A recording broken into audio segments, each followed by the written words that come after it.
Hello everyone, it's me, Monty, and we went to church earlier today. Went to Taco Bell, not sponsored by them, by the way. And we just got home at like 1:30, and so for the rest of the time I've been outside feeding every chicken and every animal and making sure every goat, goose, duck, chicken, guinea, whatever was fed and watered. Made sure Mama Bantam and her babies were safe and fine, and they also had food and water. I made sure all of the we have duck ponds or like kiddie pools out there and other various large things that we put water in that.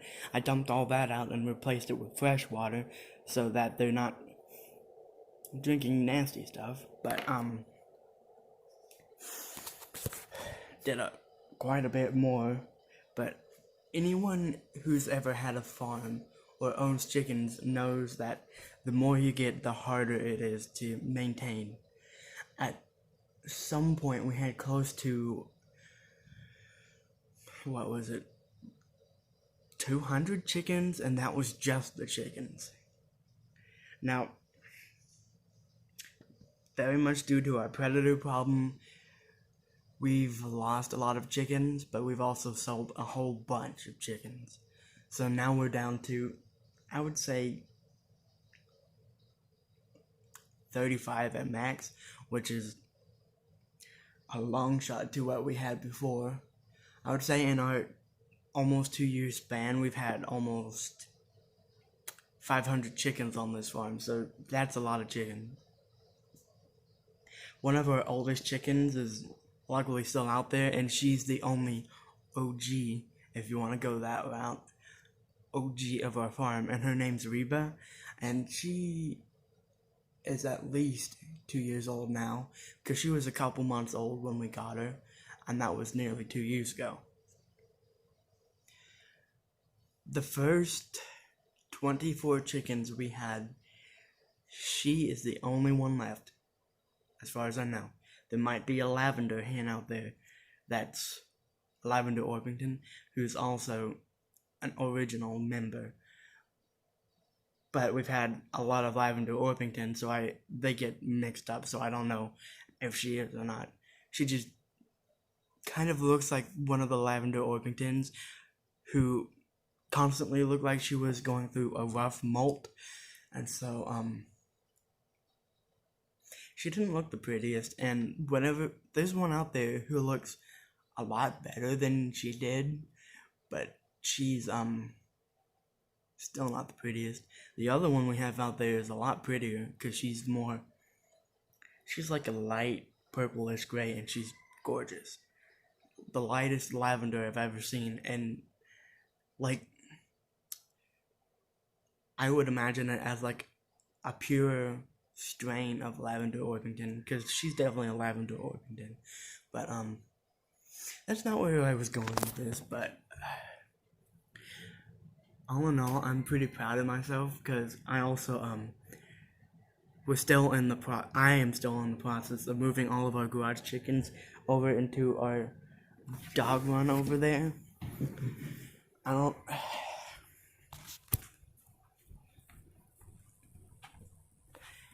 don't know if you can see it out there, but there's the red barn, which we finished, and then there's a refurbished dog run over there, and that's where we're putting all the chickens, because it has some decently thick wire around it, but even then we're still having some issues with birds dying, even in the electrified fencing.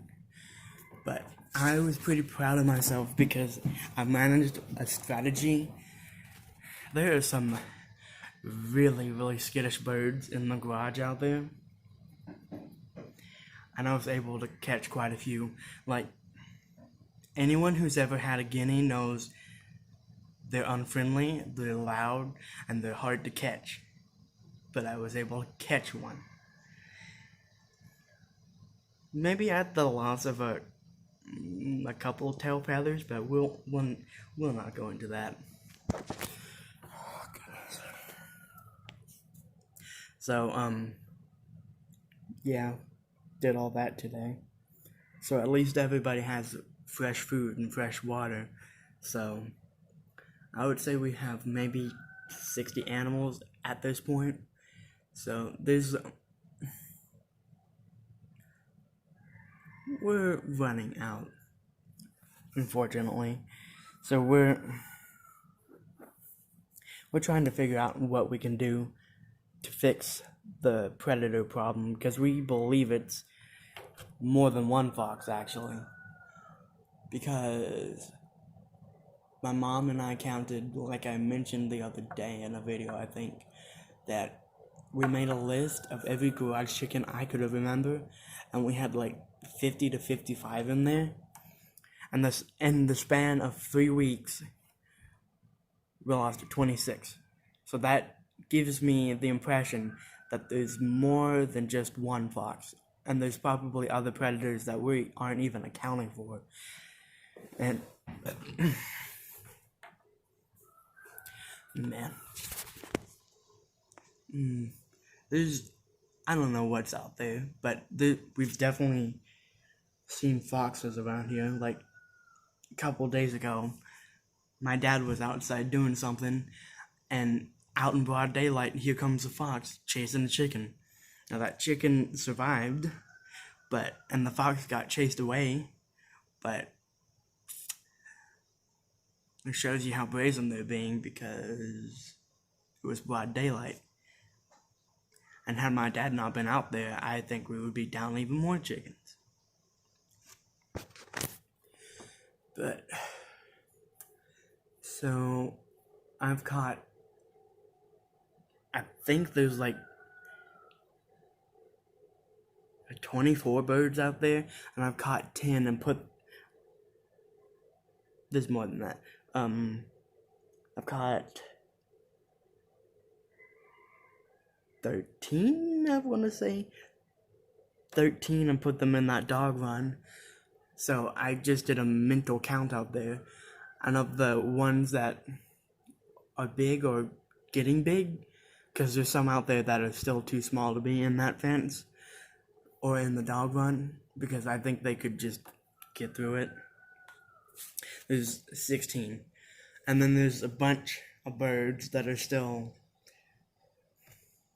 I put a couple lavenders up in that fence, and they were able to get out. And then one of my family members, I'm not gonna say who, decided, oh, they're not supposed to be there, and let them out. So now they're just doing whatever. There's at least 5 birds out there. There's at least 16 in there, and there's at least 13 in the dog run, and they were all in the garage. So that's 34? 34. That seems right. I'm way too tired to do math at the moment. But I guess that's just kind of what our situation is. Like, we're not opening the garage anymore because all of the animals just stay out all day long anyway. So if we open the garage, we're just baiting the fox or whatever to come and get a free meal, or get 2 free meals, or 3, or 4, or however many he's gonna come over here and get. That's the problem. We just need to figure out a way to get rid of the problem and make our setup even more protected. Like, we're planning to put some tarps over the fenced-in area, because there's an actual gap and some of the chickens can actually fly up there. So what's the point of keeping them contained in the dog run if they're just gonna fly out of it? Man.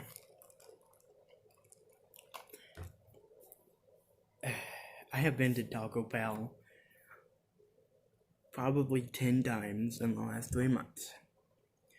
Now, that doesn't maybe seem like much, but not that long ago, I used to hate going to Taco Bell because it always made me sick.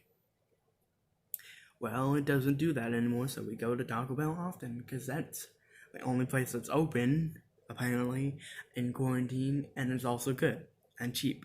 So, there's that. They didn't have Dr. Pepper, though, so I'm sad.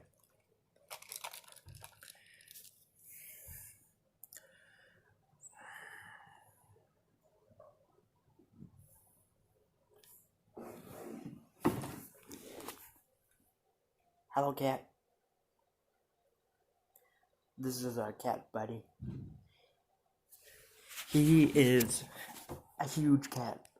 Like, I don't know if you can see how big this table is. Like, yeah, that's not a good example. But, okay, I've got a good example, actually.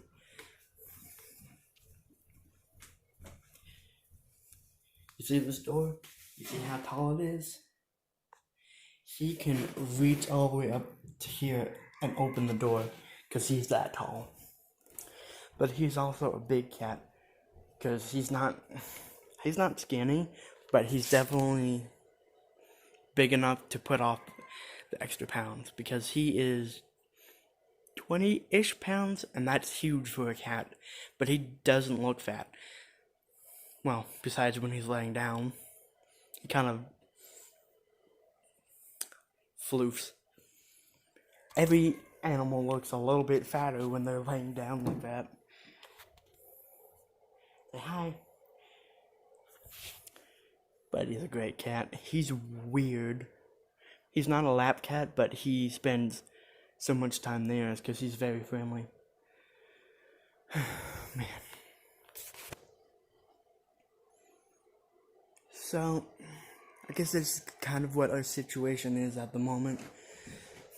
There's still quite a few chickens out in this garage, but I caught the majority of them.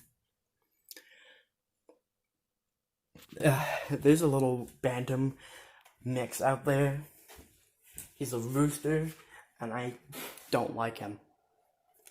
No, I don't like him.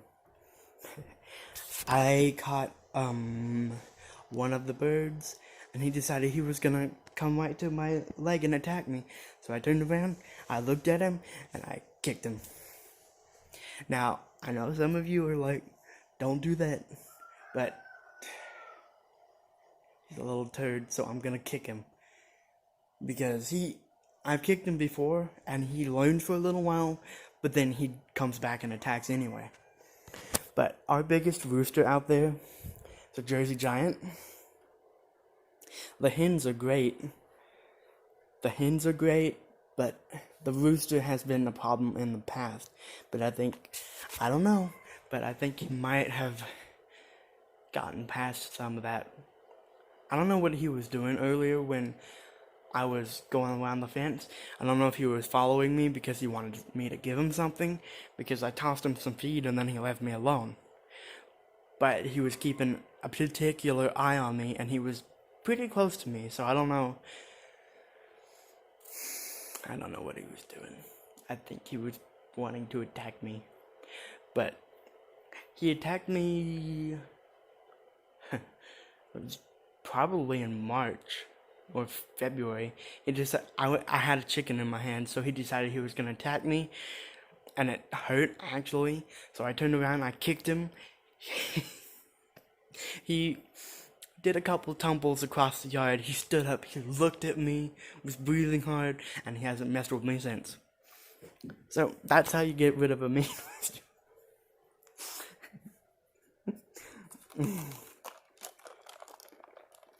Well, I think that about does it for this video. We've got a lot going on that we need to do to make sure our animals become safer and safer.